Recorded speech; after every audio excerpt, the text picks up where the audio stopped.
Hey guys, I thought I'd put together a video. I know I was talking to Megan the other day about making your own bungee collars. I make them for all my board and train clients. I don't charge them. Of course you could if you wanted to make a couple extra bucks. I just do it because it's much nicer and easier, especially with wiggly, crazy dogs, to put it on rather than try to find the perfect hole, and it just makes it easier to switch around the different sides.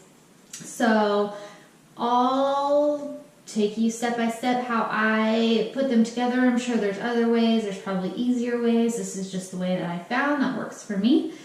If you're interested in doing it, I can put a list of what I've gotten from Amazon as far as the components to make it. If you guys are interested, let me know.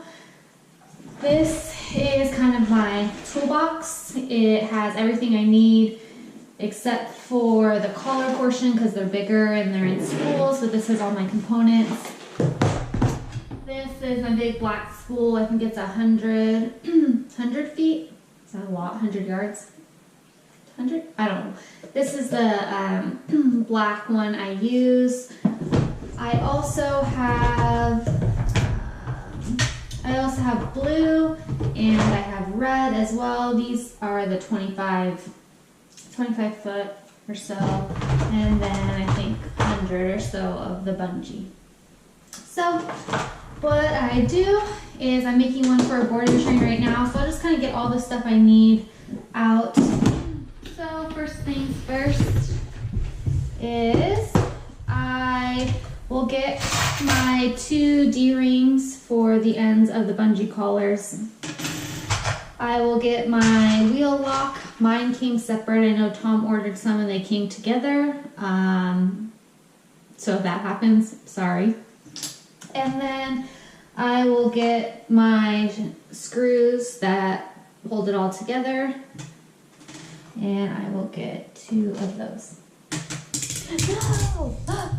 I'm doing this in my bathroom. Oh no! And one just went down the sink. So that's unfortunate. Don't do these in your bathroom or throw them down the sink if possible.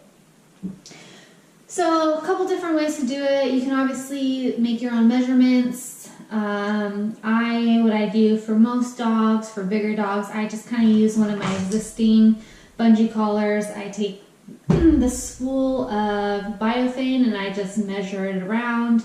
For small dogs with short necks, I just put the biothane through the e-collar and I just make it nice and short because small dogs can't have this big one. It won't fit. So what I'm going to do is I'm going to make a black collar for the clients.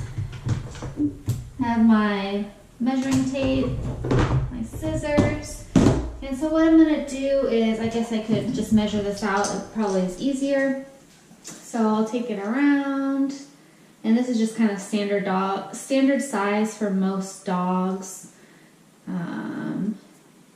What is that? That is about, I don't know, 15 or so inches. So then I'll take this, and I'll probably just do 14 so it's even. And take my measuring tape, measure 14 inches, and then I will cut with my scissors, and then I will take this back up.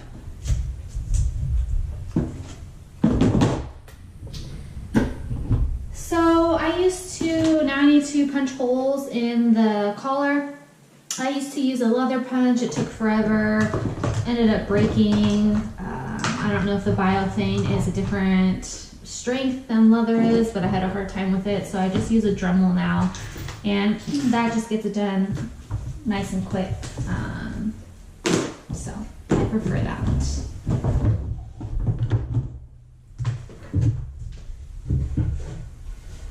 I got a piece of wood as well, so I marked where I want the holes to be. And so what I do is I just set the collar on the piece of wood, kind of where those marks are, and I drill holes.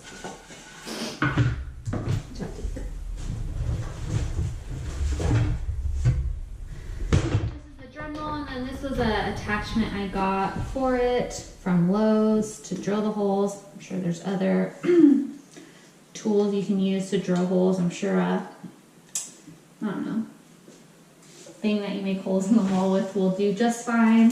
This is what I had. So I'll show you what I do. I just kind of drill starter holes because if I were to keep going and make big holes on the wood, it smells like not good. So excuse the loud noise.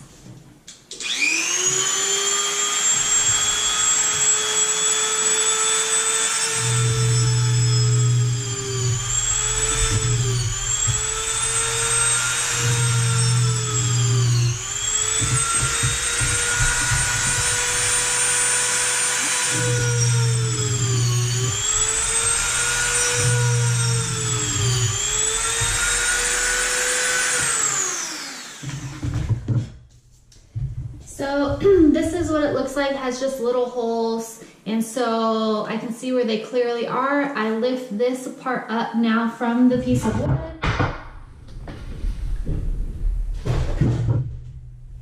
And I just take the Dremel, and now I just go in and out. One thing you want to be careful of if you're using a Dremel, these heat up, so you just want to make sure that you don't touch them right away. So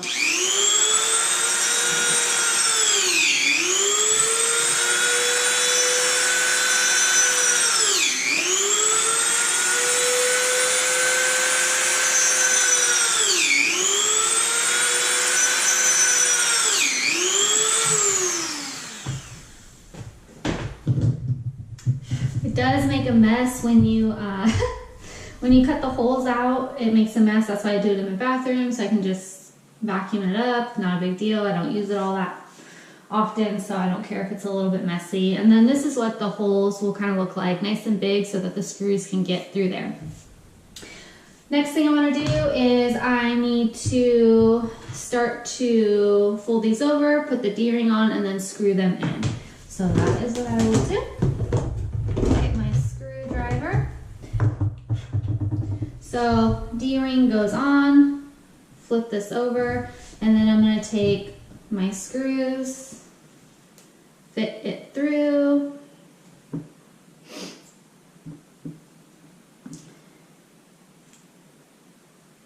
and then just screw it on. And so the size of this collar is going to fit 300s. I didn't get biothane for 1200s because it's not that common that we give 1200s out. If I wanted to make one for a 1200 and I didn't have biothane, I would just use the existing e-collar strap that comes on it if I wanted to make one. And that's what I was started off doing. When I started making these, I just used the e-collar strap and just used that. And so rather than get one that looks like this, it just had all the little holes, and I just cut it to the size I needed to get it to.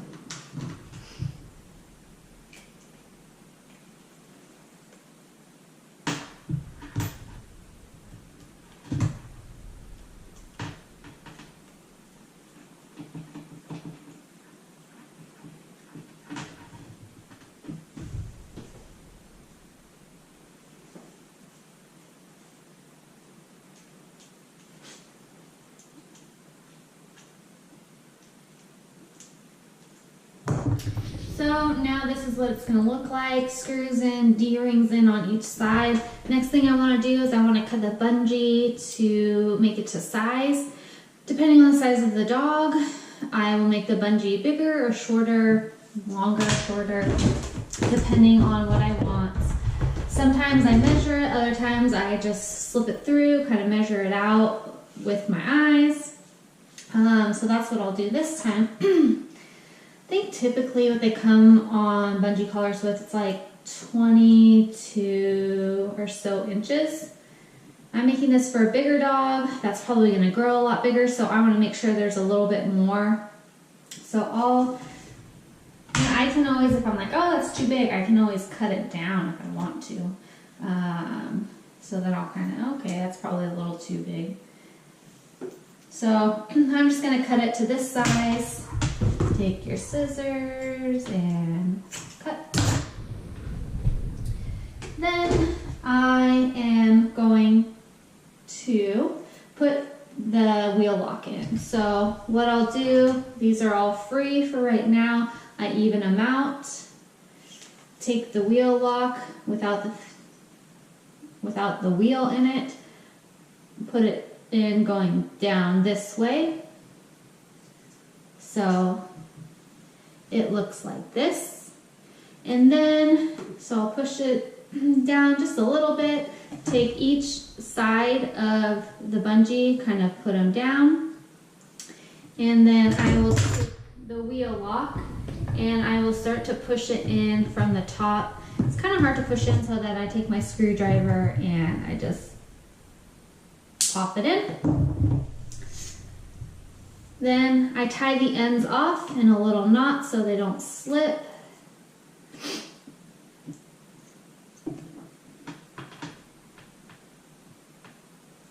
And then the last thing I would do, which I don't have it here with me, is I burn the ends of these with a lighter so it isn't all frayed. But now it can go up and down, put it over a big dog. If I'm like, oh, it's too big, I don't need this big of a bungee, I could just chop the ends off, tie it again, burn the ends.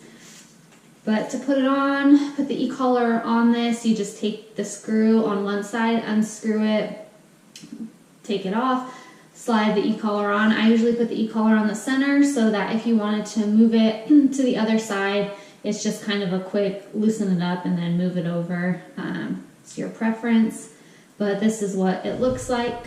If you're interested in the materials, I pretty much got them all from Amazon. The one thing that takes a little bit of time, meaning it doesn't come in 2 days with Prime, is the biofilm. It usually comes within like a week of ordering it, but I get it off Amazon. And so if you have any questions, let me know. If you're interested in the material, let me know. Hope this was helpful for anyone that wants to do it.